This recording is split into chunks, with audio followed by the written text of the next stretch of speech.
guys, it's your girl Marielle. Welcome back to my channel, Friday Night Lights Review, where we do reactions and reviews to TV shows, movies, and other digital content. You already know what I'm going to say, so go ahead and hit that like, comment, and subscribe button. Don't forget to share this video with your friends and family. Let's get this channel to 400 subscribers. I know that we can do it. To all of my new subbies, welcome to the family. To my OG subbies, welcome back, guys. And if you just so happen to stumble on this video and you already are here, you might as well go ahead and hit that like, comment, and subscribe button. Also, follow me on my other digital platforms, Instagram, Twitter, and Facebook. Those links will be put down in the description bar below. And as always, let's just jump right into it. So today, we're going to be reviewing and reacting to Grownish Season 4, Episode 6, which is the Part 2 called Put Your Hands Where My Eyes Can See.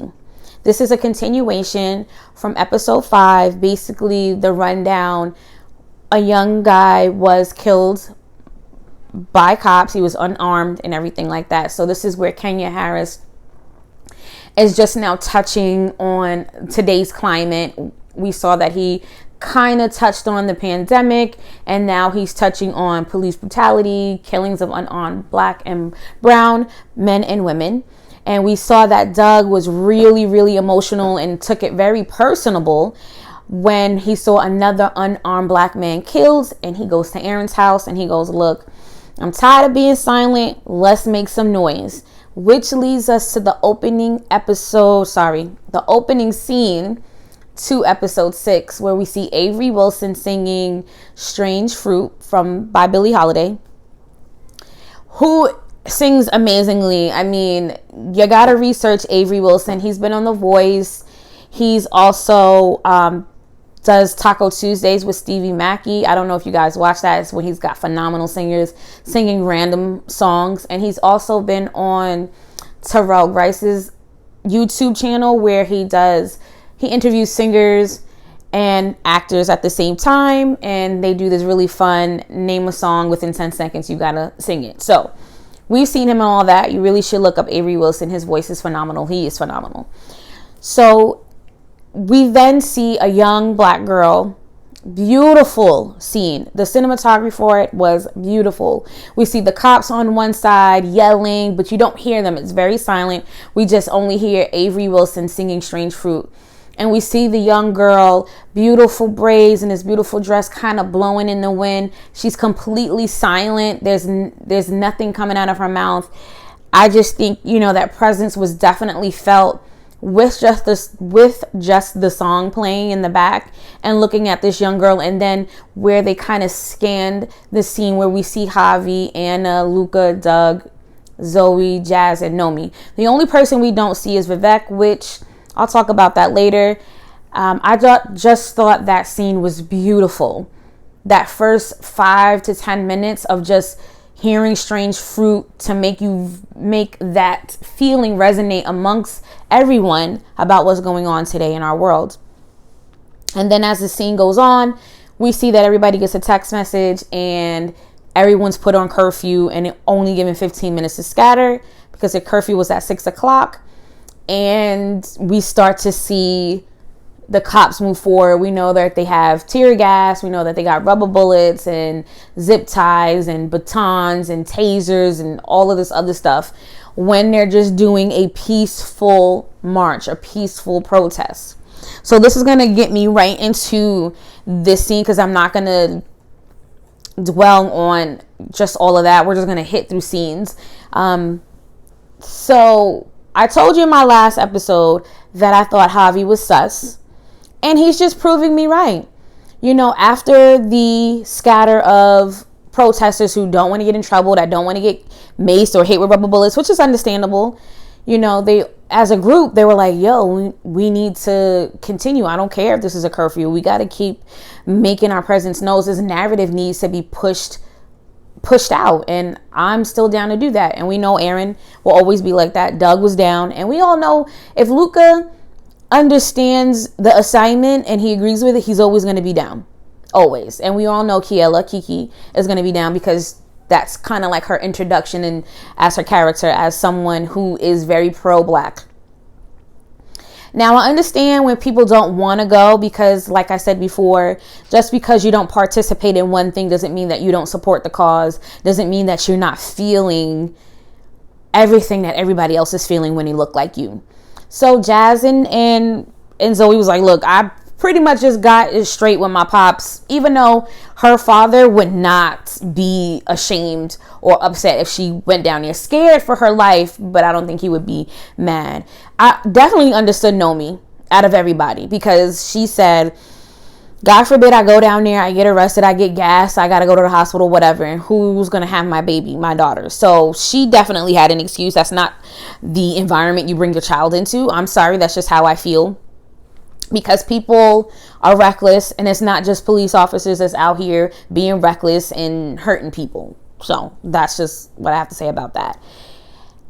The sus part of Javi is when they're going to the taco truck and he sees police officers walk by and he says, thank you for your service. And that made Anna very mortified. And this is where the very shocking thing that I can't believe is coming out of my mouth, that in this episode, I thought Anna was right. Everything she said to Javi was right. I don't think that, well, thank you for your service was a warranted or the right time to say that. Yes, there are bad cops. We see this every day.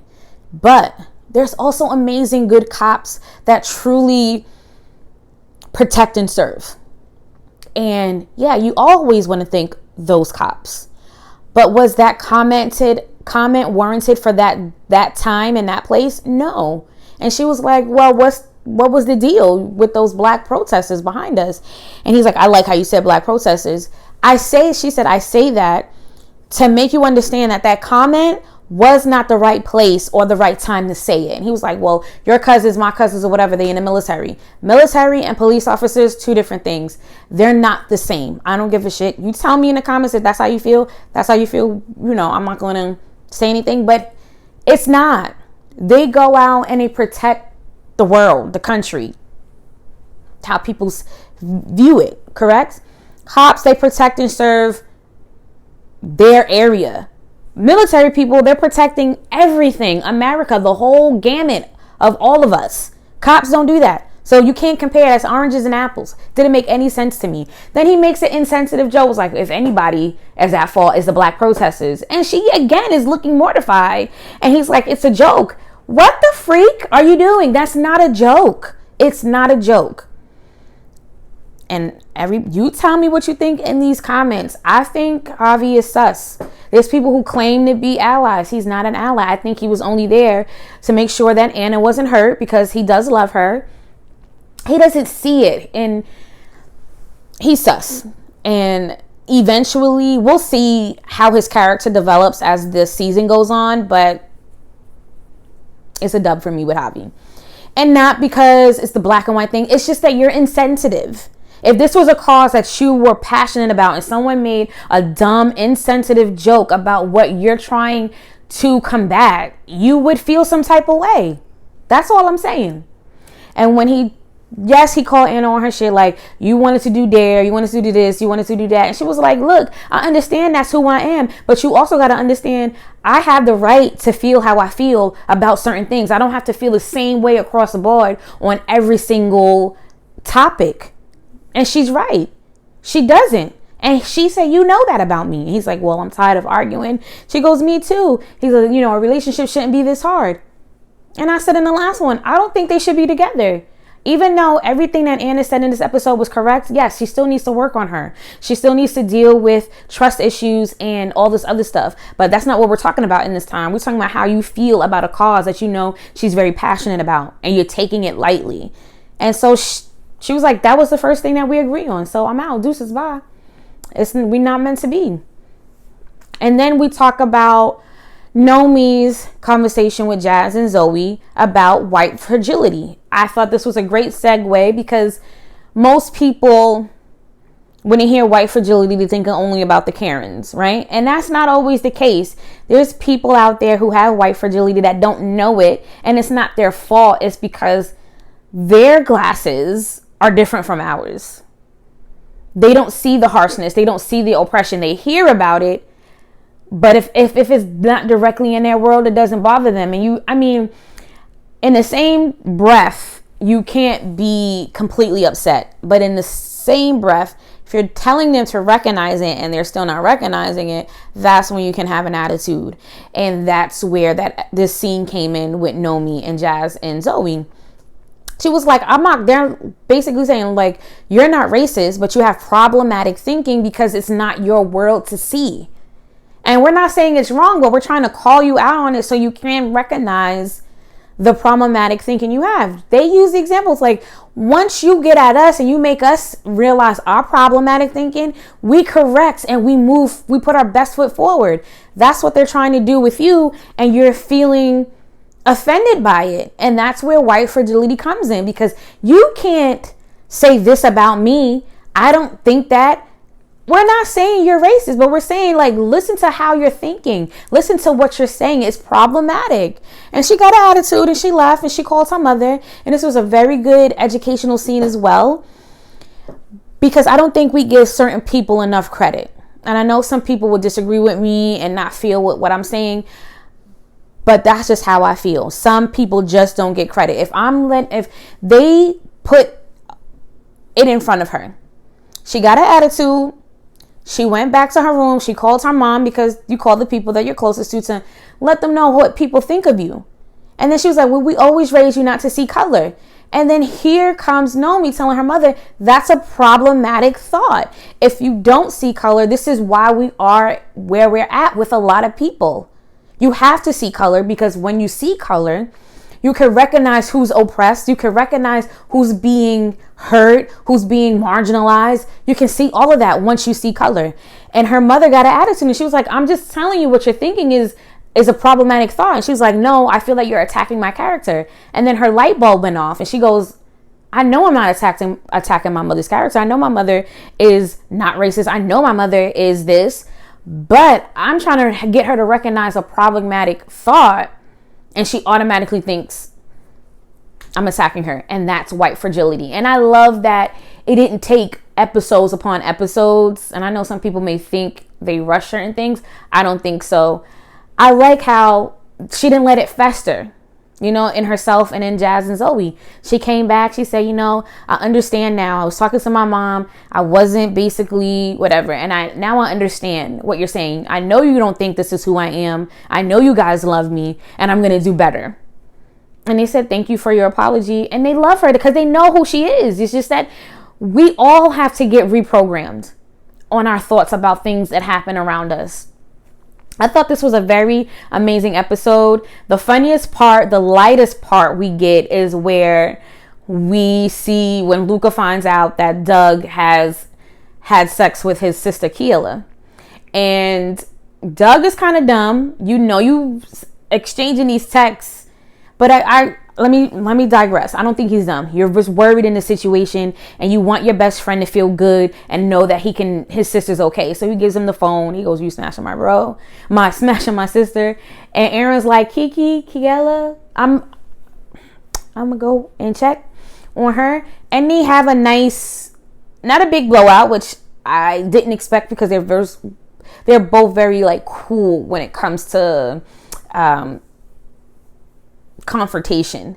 And they found Kaale, and that was like one of the saddest parts of it all, because it's not even an age. We're all at the point where how are we getting attacked by making sure that other people don't keep getting attacked? How we seem as the monsters, as the savages, as the criminals, when we were here just standing peacefully, and the ones, they're throwing tear gas, they're hitting us with rubber bullets, they're arresting people, they're physically abusing people. And this is supposed to be conducive to how we're going to get people in this world to see that black people are not what you think.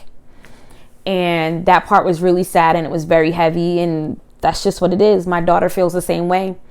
And you try not to let your friends, your siblings, your children see a dark world. You try to let them see as much as light as possible. And I understood that, and it was a great scene. And I appreciate Luca and Doug having a nice, mature conversation. He's like, I don't want to mess up our relationship.